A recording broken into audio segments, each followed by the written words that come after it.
Greetings, Japan fans. In today's show, we're going to pull back the velvet curtain on how decisions are really made here in Nippon.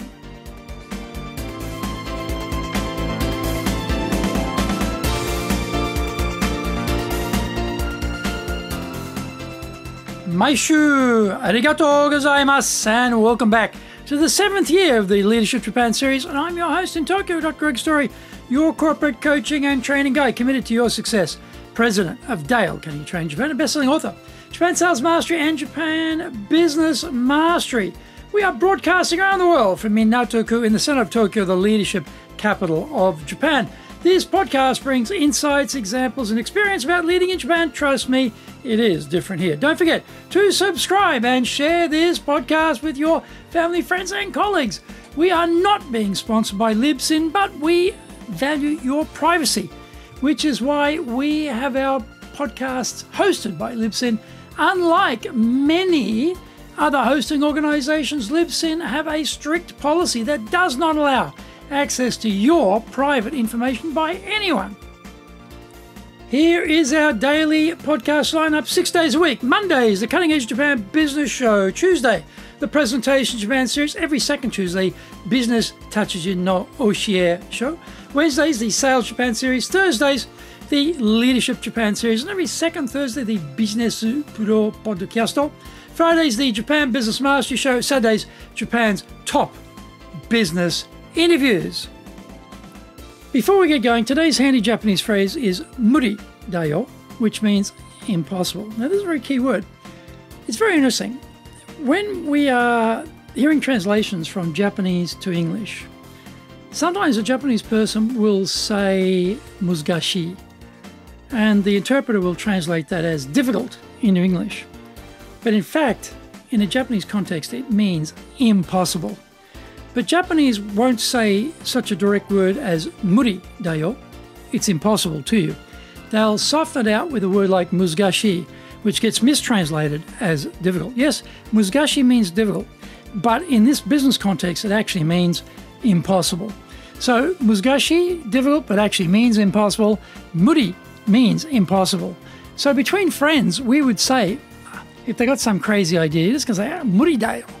Muri dayo, that's never going to work. Are you crazy? Muri won't work. Muri dayo, won't work. So between friends, we can be very direct. But in business, no customer, or as a buyer, I should say, no buyer is ever going to say to you, well, your proposition is muri dayo. That's just not going to happen. They'll just suck the air back in through their teeth and go, muzugashi desu ne. That's going to be difficult when they mean impossible. Code word, impossible. All right, so muri dayo. Between friends, fine. This is episode number 383. And today we're talking about how decisions are really made inside Japanese companies. The president of a company is a very powerful force. They drive the direction, the strategy, and the culture formation inside the enterprise. In Western corporations, there are big salaries and big incentives tied to the leader's performance, especially around profit achievement and share price gains for shareholders. We project this idea onto Japanese companies and imagine they are basically built in the same way. This idea seems fine until you ever have to get a decision from a Japanese company. This is when you enter the twilight zone of differences about how things are really done here. Japan has some specific features which make the leadership terrain quite unique. Mid-career hires are the norm in the West and the exception in Japan, as far as larger firms are concerned. New graduates are malleable, and the company leadership wants to install their groupthink, culture, and concerted action methodologies in them. Seniority is a respected Confucian attribute in Japan, which has little currency in the Darwinian, performance outcomes-oriented West. Age and stage make sense in Japan when you spend your entire career with the one firm and are part of the fabric of that company gradually being stitched in over decades. The risk aversion predominance in Japan business weighs against change and bolsters constancy. We foreigners represent change. To become a trusted partner with a Japanese firm means they have to make some internal changes to accommodate the new thing we bring to them or the old thing we are tweaking in a new way. The question is, who inside the Japanese decision-making hierarchy is going to take responsibility for the change? In Western companies, there is a big personal payoff to taking risks, but Japanese salaries and bonuses are not on the same planet as a country like America. So the upside of taking a risk in Japan is far outweighed by the potential career damage if there is a failure. We've all grown up with a British Raj model of decision-making. Convert the leaders and you get the whole company to snap into gear and get with your program. It doesn't work like that here unless the president is the founder or the owner. This is the one-man shacho formula, the classic dictator president who rules with an iron fist and drives everyone to do whatever they say. Most big corporates, though, have a structure where the president has P&L responsibility for the whole company, but the direct reports have P&L responsibility for their part of the business.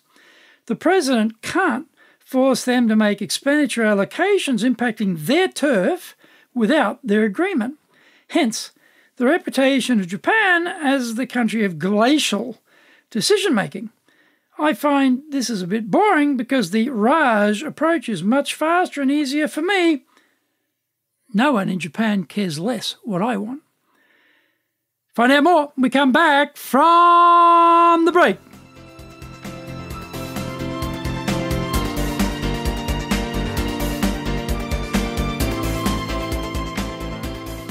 Today's show is brought to you by our public courses, but we are also doing custom in-house programs. We do them in our super safe classroom. We do them live, online for you. We'll do them in Japanese for you. We'll do them in English. Just let us know. Today's show is sponsored by our Dale Carnegie Effective Communications and Human Relations course, 12-week-long program. We're doing it in English on the 5th of November and in Japanese on the 7th of November. Awesome program. On the 6th of November, we're doing another one of our professional leadership series, this one on coaching your subordinates. Now, our website is at enjapan.dalecarnegie.com. You can find out more about those programs there. You can email me at greg.story@dalecarnegie.com. If you like learning by watching videos, then we have over 1,000 for you at Japan Dale Carnegie TV on YouTube. We are releasing 3 TV shows every week on YouTube. The Cutting Edge Japan Business Show, that's the premier show in Japan, comes out every Monday. Fridays, we have the Japan Business Mastery Show. Saturdays, we release Japan's top business interviews where I interview leaders from SMEs all the way up to the corporate captains of industry on the topic of leading in Japan. And every second Thursday, we have the Business Pro TV Show. You get my books, Japan Sales Mastery, the Bible for Selling in Japan, and Japan Business Mastery on Amazon.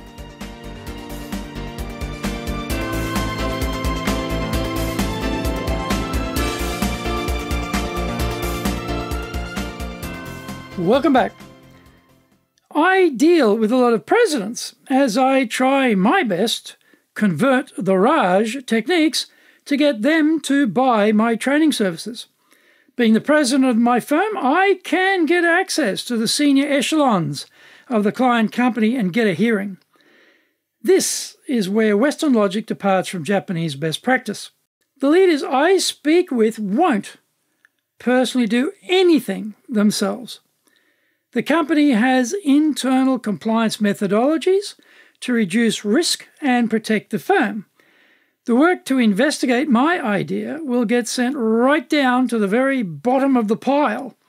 That lower level designated officer or tanto will start pulling together information on our company, our offer, our pricing, the market, the competitors, resources required, and the prospective ROI.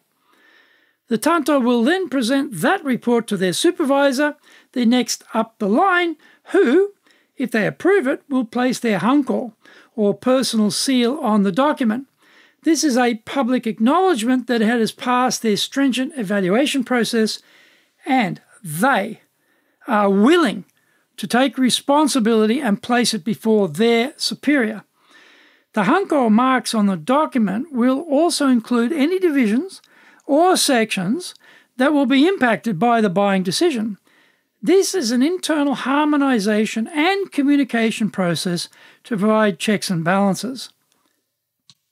In this way, there are no surprises and no issues when it comes to coordinating the execution piece.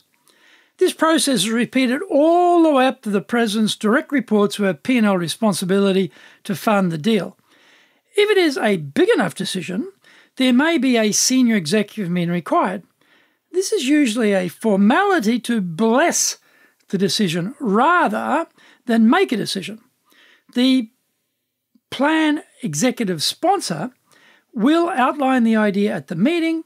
There will be no questions and it is therefore agreed. Next item. The surprising thing is that the President isn't the final decision maker. And I had such a good meeting with that President too. And I thought I had the Raj technique working on steroids. Actually, the person I needed to meet was the Tanto. I could either work with them directly or I could supply the information they required for them to do their due diligence. When meeting with the President, I need to finish the meeting off by asking to have my people get together with their Tanto to supply whatever information they need. Japan being such a polite culture, the President will happily make that introduction, even if knowing that there is no chance of this deal going anywhere. This is because it conveniently avoids anyone having to tell me a direct no. If it has legs, then the Tanto's job is to navigate the decision through the system. So, in Japan, it is better to start at the bottom and work your way up than try to go top down, as we are more familiar with in the West. The Tanto has to become a key messenger for us.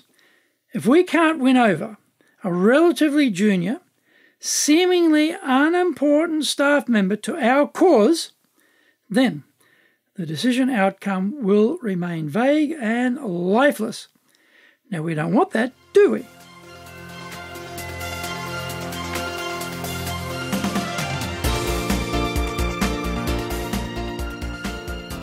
Thank you for joining the Leadership Japan series. If you found the program useful, and told your family, friends and colleagues, don't forget to subscribe and share this podcast. Contact me at greg.story@dalecarnegie.com. Go to our website, enjapan.dalecarnegie.com. Until the next episode, take what you thought valuable, put it into action, because idea application is what makes winners winners. So be one of them. Remember, I'm your corporate coaching and training guy, committed to your success here in Nippon.